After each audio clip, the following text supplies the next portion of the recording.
Ce soir, Beijing accueille officiellement la 24e édition des Jeux Olympiques d'hiver sous le thème Ensemble pour un avenir partagé. Offrir une édition simplifiée, sûre et splendide délai la promesse de la Chine au monde dans le contexte de la pandémie. En tant que première ville au monde à accueillir 2 fois les Jeux Olympiques différents de 2008 à 2022, Beijing réécrit son histoire olympique. À cette occasion, le président chinois Xi Jinping prononcera un discours pendant la cérémonie d'ouverture. Veuillez rester avec nous pour suivre l'événement. Et pour partager ce moment unique se trouve avec moi sur le plateau Nicolas Hurezin et Christelle Paya, commentateur de CGTN, et également en ligne avec nous Jean-Noël Peka Nguema, professeur à l'Université internationale de Rabat. Bonjour et merci d'être parmi nous. Et on se souvient encore des Jeux Olympiques organisés à Beijing en 2008 avec une cérémonie d'ouverture splendide qui avait marqué le monde entier. Et ce soir, c'est la cérémonie d'ouverture des JO d'hiver. Et quelles sont les nouveautés, Christelle ? Les nouveautés, il faut dire qu'il y en a beaucoup, Sandra, comme annoncé à grande pompe. Cet événement va connaître des nouveautés tant au plan des compétitions qu'au plan aussi de la réalisation de l'événement. D'ailleurs, il faudrait qu'on s'arrête sur le réalisateur, celui qui a conçu ce grand spectacle, Zhang Yimou, qu'on ne présente plus. Tu l'as dit tout à l'heure, en 2008, il était la grande vedette. Et cette année encore, il a prévu quelque chose, malgré la situation à laquelle nous avons aujourd'hui, c'est-à-dire la pandémie, mais aussi nous sortons tout juste du Nouvel An chinois. Et donc, il a voulu intégrer ces aspects-là dans la proposition du grand spectacle d'aujourd'hui, c'est-à-dire l'ouverture des Jeux Olympiques d'hiver, c'est ça. C'est vrai que Zhang Yimou, c'est un réalisateur reconnu à l'international. Très connu, il a fait des grands classiques, par exemple Le Sangle Rouge ou Épouse et Concubine. Il a fait également des films d'arts martiaux, de KPDP, comme Hero, Le Secret des Poignards Volants, etc. Il est habitué à ces grands événements, ces grandes cérémonies d'ouverture des JO de 2008, mais également d'autres événements assez officiels en Chine, et qui est toujours basé sur à la fois la culture chinoise traditionnelle, et en même temps des effets un peu modernes et numériques. Donc il combine toujours ces éléments et ça donne toujours des spectacles assez grandioses. Et on attend avec impatience les surprises qu'il va nous offrir pendant la cérémonie d'ouverture. Donc le célèbre cinéaste chinois Zhang Yimou est chargé de diriger les cérémonies d'ouverture de clôture des Jeux Olympiques d'hiver de Beijing. Il a dit que son équipe espérait présenter quelque chose de différent des Jeux Olympiques d'été de 2008. Une grande différence avec les Jeux d'été sera la combinaison de l'art et de la technologie. Je dis souvent à mon équipe que nous devons créer un phénomène mettant en scène la romance chinoise qui puisse surprendre le monde entier. Notre inspiration vient de la culture traditionnelle et de la vie des gens ordinaires que nous observons dans la Chine en développement d'aujourd'hui. Les yeux du monde seront rivés sur la Chine et sa capitale. Et d'ailleurs, les Jeux ne seront pas organisés qu'à Pékin, mais aussi les autres villes entourées. Comment les Jeux seraient-ils organisés, Colin ? Il y a plusieurs sites olympiques. Évidemment, Beijing, la capitale, accueille certaines épreuves, notamment le curling, le hockey sur glace, le patinage de vitesse. Alors également, il y a pour à Yanqing, donc c'est un autre, c'est au nord-ouest de Pékin, donc c'est un district qui est très grand, mais qui est quand même situé à environ 60-80 km du centre de Pékin, du centre de Beijing. Et là, ça sera plutôt pour les descentes de ski alpin, donc aussi les pistes pour le bobsleigh, la luge, etc. Et puis également, évidemment, l'autre grand site à Zhangjiakou qui là va accueillir d'autres épreuves, notamment le biathlon, le ski de fond, etc. Donc là, par contre, c'est une autre ville. Donc c'est une ville co-organisatrice avec Beijing, qui se trouve à environ 180 km, mais elle est reliée par un train qu'on a vu tout à l'heure dans l'émission. C'est un train ultra rapide, qui peut relier le centre de Pékin jusqu'à ce Zhangjiakou, environ 45 minutes, moins d'une heure. Donc les sites sont tout à fait prêts. En plus, ils ne sont pas prêts de n'importe quelle façon. Lors des 29e JO d'été en 2008, la Chine avait mis en avant le concept des JO verts. Et cette fois, la Chine va-t-elle poursuivre cet héritage, monsieur Nguema ? En effet, je pense qu'il y a cela quelques années, lors des Jeux olympiques de 2008 de Beijing, Beijing avait fait des efforts considérables sur le plan environnemental, notamment avec la mise en avant du concept des JO verts. À cet effet, je pense que des avancées significatives ont été réalisées pour forcer en fait le développement vert. Conformément aux exigences du Comité international olympique, l'édition Beijing 2022 sera neutre en carbone. Je pense que les organisateurs ont mis en place des mesures afin de réduire le carbone et d'atteindre la neutralité carbone. Dans cette perspective, j'estime que cette fois-ci, la Chine va poursuivre effectivement cet héritage, puisque le mot d'ordre d'ailleurs prévalant à la préparation des JO d'hiver de Beijing met en accent le développement vert. Je pense également que les JO d'hiver de Beijing vont donner au monde une image concentrée du nouveau modèle énergétique vert que la Chine aspire à construire. Pour répondre à ce mode d'ordre, de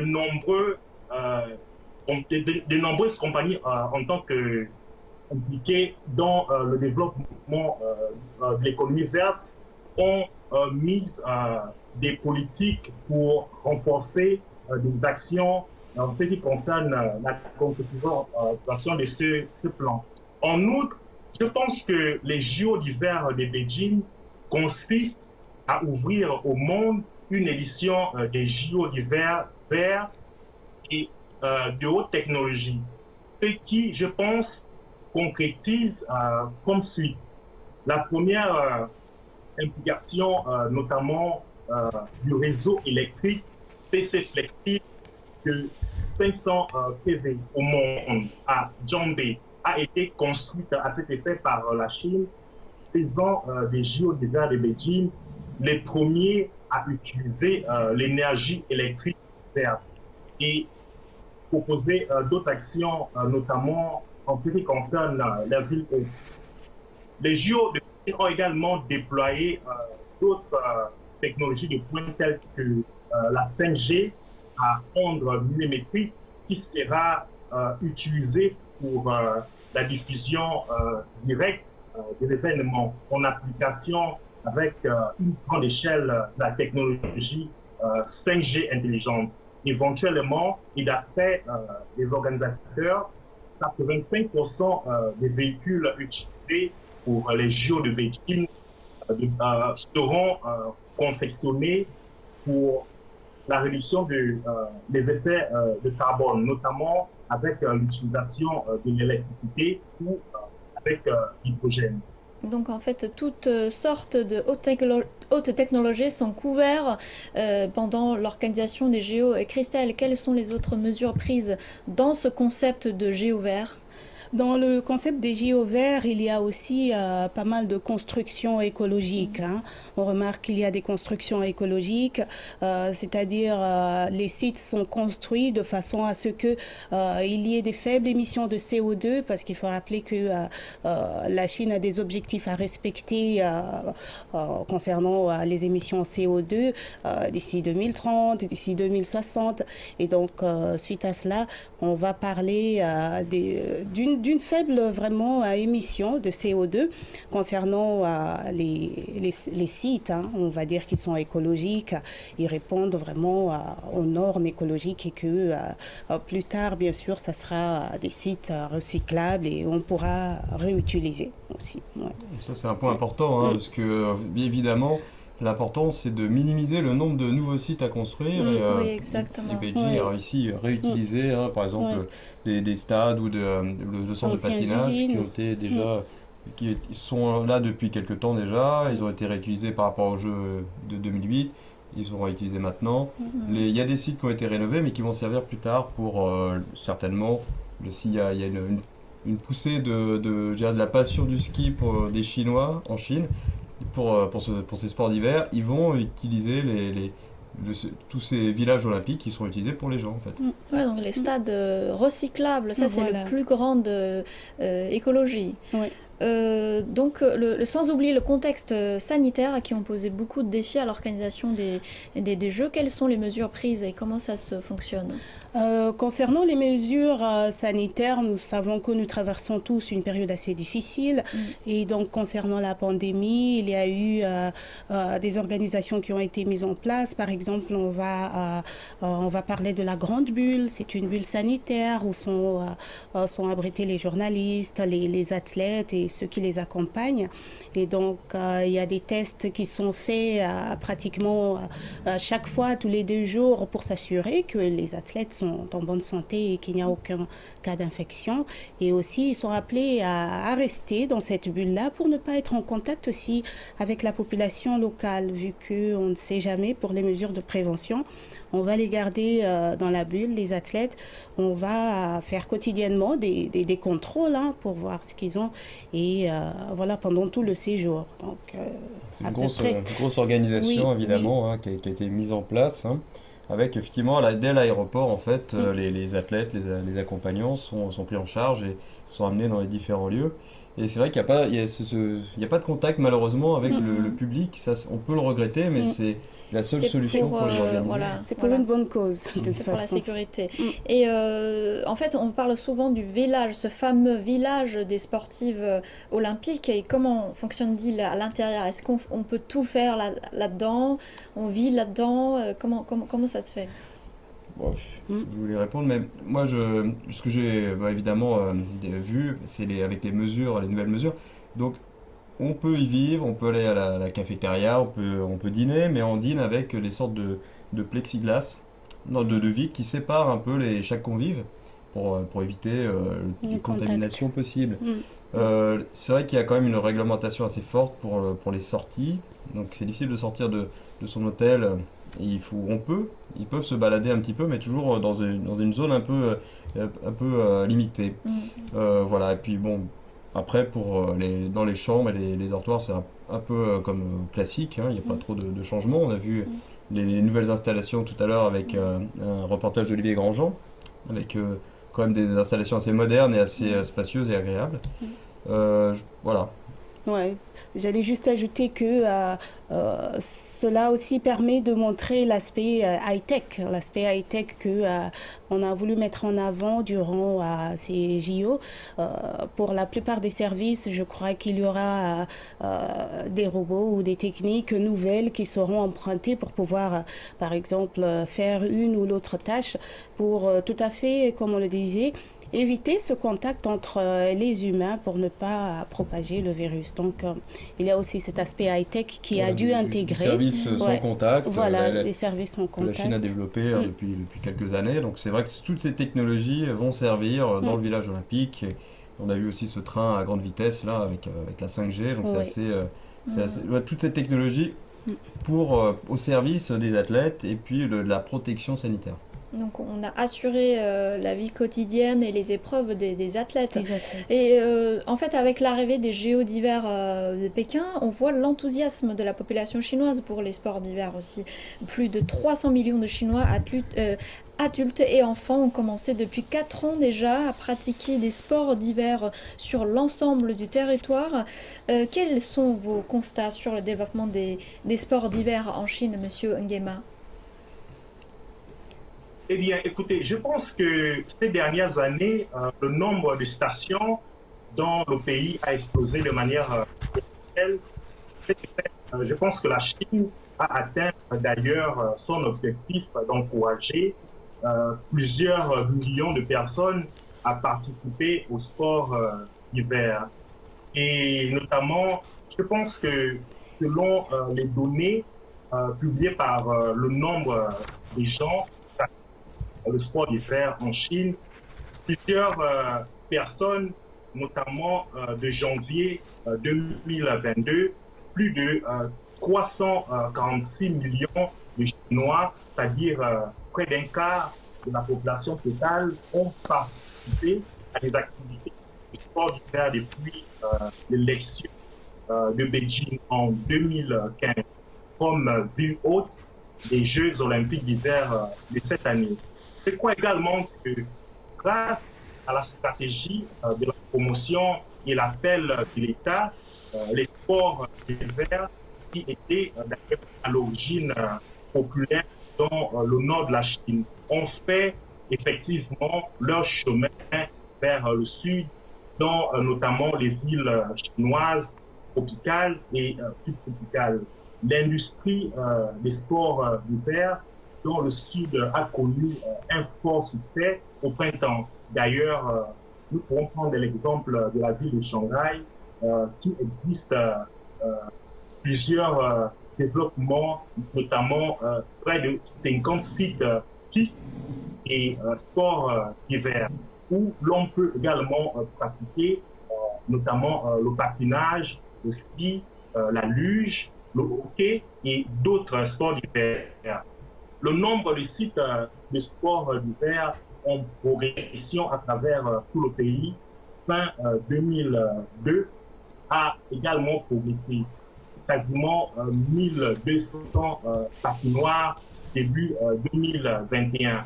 Aussi, je pense que la Chine recensait près de 83 stations de ski en hausse de près de 41% par rapport à l'année 2015.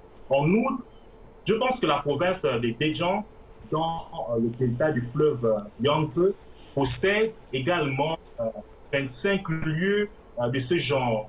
Guangzhou également, Snowpark a accueilli plus de 2 millions de visiteurs depuis son ouverture en juin de l'année 2019.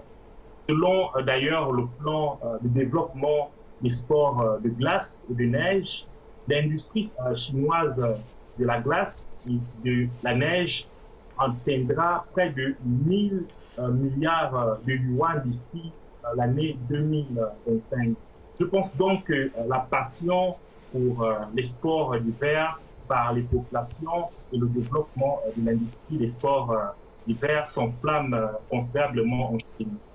C'est vrai que depuis la dernière décennie, on parle à peine l'émergence du ski en Chine. Christelle, quel est vos constats sur le développement des sports d'hiver en Chine? Je constate qu'ils sont de plus en plus développés. Depuis 3, 4, 5 ans, on peut même remarquer dans des centres commerciaux, on trouve de grands espaces frigorifiés avec la neige artificielle pour permettre aux amoureux des sports d'hiver de pouvoir pratiquer soit le ski ou bien le surf comme ils le veulent.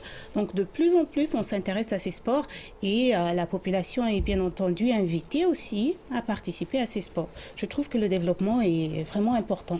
Oui, puis il y a de plus en plus de patinoires. Donc là, évidemment, pour patiner, on n'a pas besoin d'être en montagne, on n'a pas besoin d'avoir des descentes très longues, juste une patinoire qui peut se faire dans les centres commerciaux, qui attire beaucoup les jeunes. Également, oui, c'est ces apprentissages de ski. Alors, c'est assez étonnant parce que c'est sur une surface qui n'est pas du tout la neige, mais bon, c'est un tapis roulant en fait, et on apprend à skier comme ça sur ces tapis roulants. Donc ça c'est bien pour vraiment les débutants qui n'ont jamais chaussé le ski. Et après ils peuvent se lancer sur effectivement les stations de sport d'hiver qui sont souvent dans le nord ou nord-est de la Chine. Et par exemple à Pékin, il y en a une quinzaine. Donc, où tous les week-ends les Pékinois peuvent aller en hiver pour faire des petites descentes. Donc c'est de plus en plus couru en fait et d'ailleurs chez les jeunes, ça a un gros attrait chez les jeunes. C'est un nouveau sport assez pratiqué chez les jeunes. Oui. Et donc les JO d'hiver vont donner un coup de pouce continuer à donner un coup de pouce au sport d'hiver en Chine. Christelle, est-ce que tu as des sports d'hiver préférés? J'aime beaucoup le ski, il faut dire. J'aime beaucoup le ski, c'est mon sport préféré. J'en ai jamais pratiqué, il faut le dire, mais j'aime bien suivre et regarder les athlètes, oui. Et donc cette année, pendant les Jeux, est-ce que vous avez des athlètes soutenus? Cette année, je veux plutôt soutenir les pays qui participent pour la première fois aux Jeux Olympiques, particulièrement les pays qui n'ont rien à voir avec la neige, comme l'Arabie Saoudite. Donc, je vais les supporter. Je veux supporter aussi Haïti, qui participe pour la première fois à ces Jeux Olympiques, et la Chine, bien entendu. C'est notre favori. Et Nicolas, je pense que vous avez forcément plusieurs sports d'hiver préférés et surtout des athlètes favoris. Oui, bah alors moi j'ai pratiqué le ski quand j'étais jeune, hein, je l'ai pratiqué tous les ans, j'allais dans les Alpes pour pratiquer. Donc moi j'aime bien les descentes, j'aime bien le ski alpin, j'aime bien quand ça va vite. Mais là je suis assez intéressé aussi par les nouvelles disciplines qui arrivent là, avec le big air, tout ce qui est ski freestyle, donc qui attire aussi beaucoup les jeunes. D'ailleurs, il y a la Donc, vedette chinoise Guo Ailing qui Guo Ailing, participe. exactement, qui sera opposée à d'ailleurs une Française, Tess Le Deux, hein, Ouais. qui ont gagné, toutes les deux ont gagné des prix, des médailles d'or dans les X Games. Donc ça sera assez intéressant, effectivement, cette chinoise, jeune chinoise qui se lance, qui a 18 ans, je crois, et qui est Ouais, c'est un excellente. sport de jeunes, hein. Voilà. C'est un sport de jeunes, il faut le dire. Ouais. Faire des grands sauts, je ne sais pas si vous avez déjà vu, Ah hein, oui. c'est big air, c'est vraiment acrobatique. Mm. Et ces courses, moi j'aime bien aussi le ski de boss, parce qu'on avait Edgar Gros-Piron, c'était une grande star à l'époque en France. Et là on a Perrine Lafont, qui est la championne olympique en titre, qui remet son titre en jeu, donc ça sera intéressant de voir si elle peut y arriver. Ensuite en biathlon, j'ai noté aussi Quentin Fillon-Maillet, hein, qui lui aussi est là c'est le leader actuel de la Coupe du Monde de biathlon.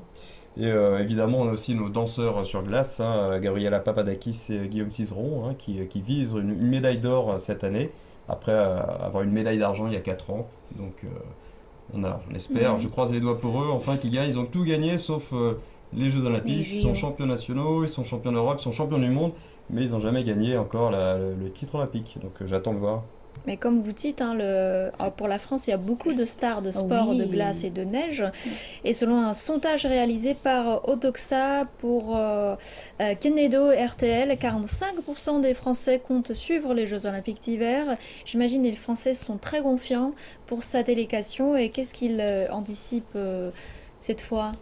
Bah voilà, hein, ces médailles dont je viens de parler, Oui. hein, avec ces futurs peut-être champions. On peut aussi parler de Bastien Midol en ski cross, hein, et de Tessa Worley en slalom géant, qui est aussi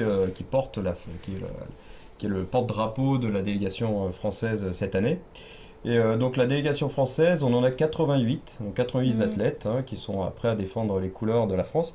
Mais je note aussi le Canada, nos amis canadiens, qui sont plus nombreux, hein, presque 3 fois C'est plus. aussi le sport du Canada, Ah un oui. peu, ouais. Et la délégation canadienne, ils sont environ 215 athlètes. Donc je pense qu'en général, ils terminent toujours à la 3e place du podium au niveau des médailles, les Canadiens. Donc je pense que nos amis canadiens peut-être feront mieux cette Oui. année, espérons. Espérons, On espérons. oui. souhaite les meilleurs pour Ouais. tous, hein. Et si on se penche sur l'esprit olympique, celui qui animait les Grecs de l'Antiquité ou le parent Pierre de Coubertin, vous pensez, selon vous, est-ce que ça existe toujours? Est-ce que c'est toujours le même? Une bonne question. Hein. Christelle. Christelle veut Moi, répondre. je dirais que on essaie de continuer. On ne va pas dire qu'elle n'existe plus parce que jusqu'à présent, les pays se rassemblent, les pays veulent être ensemble, partager la joie. Oui, je dirais oui, cet esprit est toujours d'actualité. Mais on doit revoir comment parfaire cet esprit. Ce n'est pas tout à fait ce qu'on attendait. Il y a un petit manquement. C'est vrai, les gens se réunissent, ils vont partager de bons moments, c'est dans la paix, hein, dans le fair play et dans la convivialité, comme les Grecs le faisaient autrefois. Mais il y a quelques petits discours qu'on devrait arrêter pour pouvoir faire encore de ce rassemblement un moment de paix, comme la Chine l'a décidé, un moment de joie, de partage commun et de destin commun aussi. Voilà, moi je pense que voilà, c'est exactement ça. Il faut laisser le sport, il faut laisser les valeurs du sport, les valeurs de l'olympisme en avant, les mettre en avant. Et comme on l'a dit dans d'autres, on l'a vu dans d'autres reportages, hein, ou même je me rappelle aussi de ce que Pascal Gentil avait dit. Hein, les athlètes sont là pour représenter leurs couleurs, leur pays, mais avec cette notion de solidarité, d'amitié, de respect sportif. Et ça, parfois, certains pays, malheureusement, utilisent un peu les JO d'une autre manière. Donc là, remettons le sport à sa place, au centre des débats, et occupons-nous voilà, de cette grande cérémonie, de cette grande joie entre les peuples.